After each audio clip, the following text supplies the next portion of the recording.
নমস্কার সুধী দর্শকবৃন্দ ও শ্রোতাবৃন্দ। আজ আমরা মায়ের এমন একটি বাণী বলিব যা খুব একটা প্রচারিত নয়।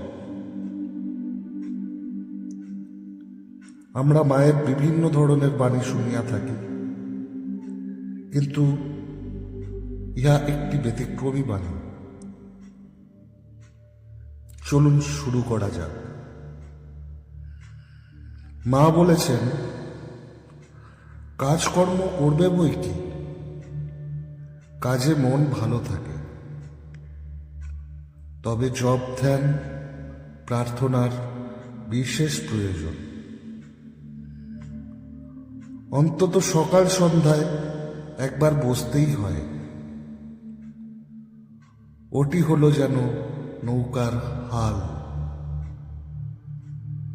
সন্ধ্যাকালে একটু বসলে সমস্ত দিনের ভালো মন্দ কি করলাম আর না করলাম তার বিচার আসে। তারপর গতকালের মনের অবস্থার সঙ্গে আজকের অবস্থার তুলনা করতে হয়। পরে জপ করতে করতে ইষ্টমূর্তির ধ্যান করতে হয়। ধ্যানে প্রথমে মুখটি আসে বটে, কিন্তু পা থেকে সমস্ত অঙ্গটি সাক্ষাৎ ধ্যান করতে হয়। কাজের সঙ্গে সকাল সন্ধ্যা জপ ধ্যান না করলে কি করছো আর কি না করছো বুঝবে কি করে?